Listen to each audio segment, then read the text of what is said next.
Hello everyone, good day. This is just an audio episode for Module Writing 101. Let's begin our discussion on how you can really create a module. According to Bhagwani 2003, the following 8 items are considered as the different contents of a module. Let's begin with number 1, the preliminaries. These contain the title page, preface, about the author, acknowledgement, dedication, and table of contents. However, even if you see the preliminaries as a recipient of a module, if you are a writer, it is actually done when all the modules had been compiled already. And then the second one would be the objectives. These were formulated in terms of the student's specific and measurable outcomes. Remember, when it comes to creating objectives, you have to consider the cognitive, affective, and psychomotor. Okay, so cognitive, affective, and psychomotor. If you can remember our hymn, we have mentioned there the lyrics, our hearts, our hands, and minds too. So these 3 are also pertaining to cognitive, affective, and psychomotor. And then the third part would be the instructions to the learner. Remember, a module is something that is given individually to a student, so the student has to be guided. Therefore, these instructions are worded following the qualities such as clarity, brevity, and also simplicity. The fourth one is the pretest. And the pretest, here you have to determine how much is already known by the learner about the topic. It can be at least 5 items. There's no need to make it too long because it's just only a pretest. It can be in the form of multiple choice, identification. It depends on how you want to test your student. Basically, as long as you are testing the prior knowledge of your student. Can true or false be given also? Yes, as long as it is related to your topic. Thank you so much, ma'am.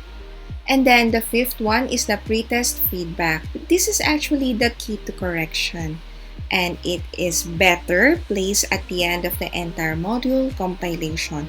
So if you have 8 modules, at the end, that is where you can see the pretest feedback or the key to correction. Because if you provide the module to the student, for example, module 1, and there's already the pretest feedback, so the student can already see the key to correction instead of having an independent learning. The tendency is that the student will look at the keys first before answering, or would just tend to copy the answers, and we do not want that. Definitely. Okay, and then number 6 would be the learning activities. So this is going to be the heart. The heart of the module would be the learning activities. However, again, even if it is considered as the heart, if your instructions aren't clear, definitely the activities might also fail. So this includes the lessons, the study sheet assignments, the tests, and also sometimes the suggested projects. Can we add something here? Yes. In reference to the lesson, you don't have to copy everything. You don't have to put everything. Just choose which are significant to a student to know, to understand. But never ever make it too lengthy, because it is more advisable to make it just enough short for the student to understand, to remember, and definitely your lesson should be something meaningful. So maybe it is also like the news, wherein the news actually has the first paragraph, which is the lead, and it already contains everything, even if it's just a small paragraph. So the lesson in a module must be brief, but it is full or jam-packed with knowledge or ideas. Make it more comprehensive. And then number 7 is the post-test. For this one, it actually looks as to how far the learner learned from the module. So can you give us more explanation regarding the post-test, ma'am? Usually in the post-test, you can have also the part of the pre-test as you have in the first part. You can also include it in the post-test, but still with additional additional items that you have been discussed. So it Mhm. should not be only the pretest alone, as you have mentioned in the first part, but rather you may double the number of items or you can add some more as long as the students learn or those topics are included in your module. Okay. So still the key to correction or the post-test feedback key to correction is still placed at the end of the entire module compilation. Yes. And this sums up the contents of a module. And again, this is according to Bhagwani 2003. And this is being prescribed by our university.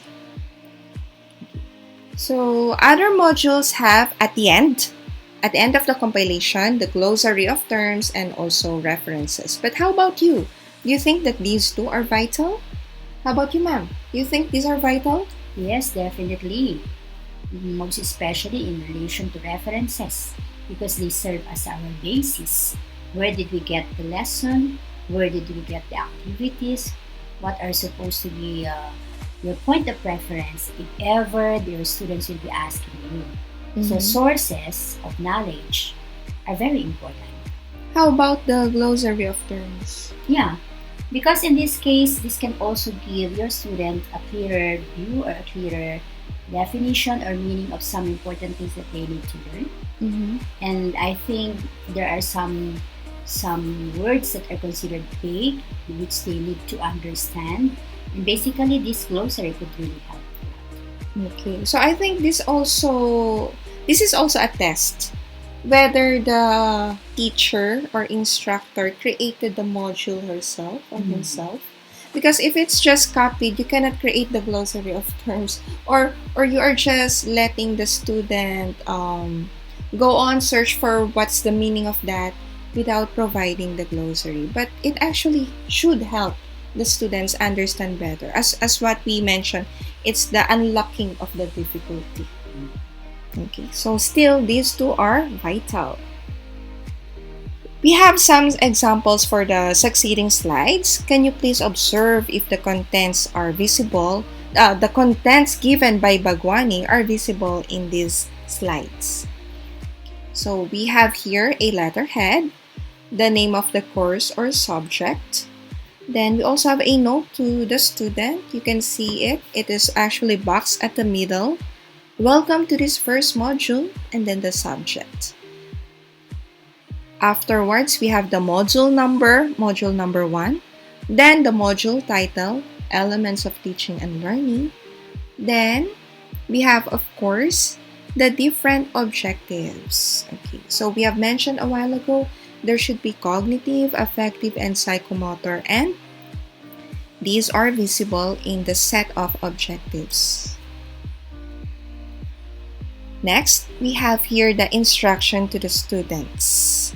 Okay, so you can see here, as TCP takers, this module will be vital in understanding etc. And then we have here the pretest. Ma'am, as you have mentioned, multiple choice, it's here. Okay. Yeah. But take note, if you are going to give a multiple choice, the choices must be alphabetically arranged. Correct. And the letter should be capitalized. You have seen there A, capital B, capital C, and D. Okay, so do not forget some of the guidelines in writing your examinations. But if ever you have more than 2 words, 3 words as option, you can arrange them in ascending or descending order. According to the number of words. Yeah. Okay. And moving on, we have the lesson number and title.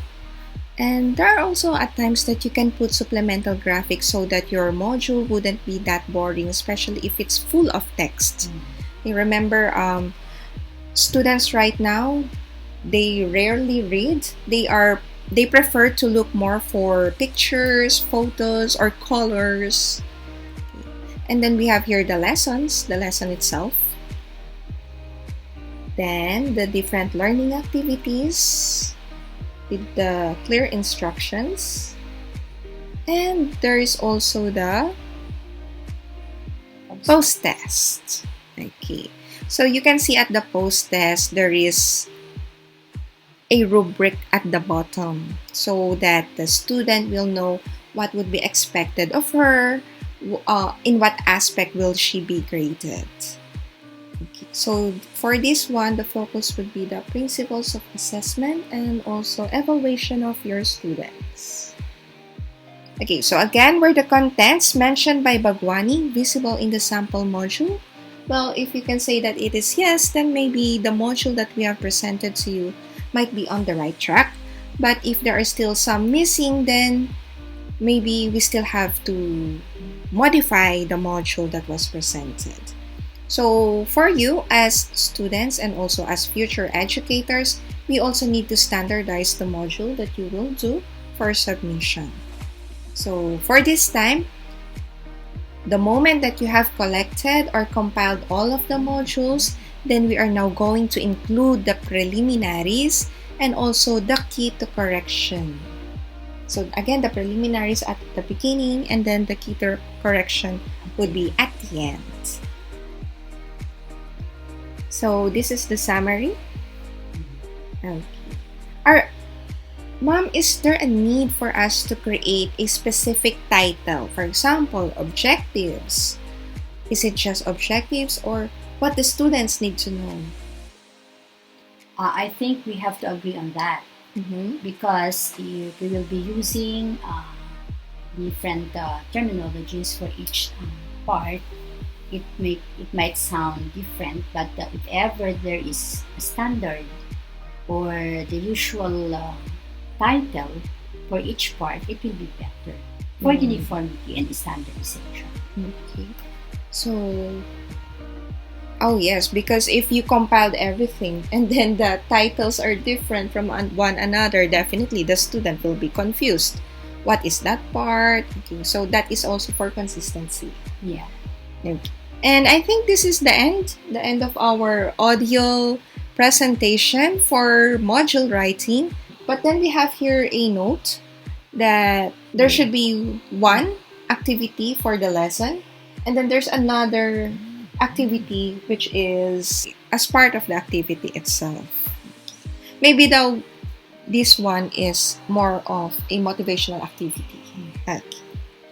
And we hope that you learned something from this audio. So maybe we can even add this to a podcast para medyo ano naman tayo, modern. Or maybe you can just add us up in Spotify or Anchor. And I think, yes, that's the end of our audio presentation. Have a great day, everyone. Bye! Bye!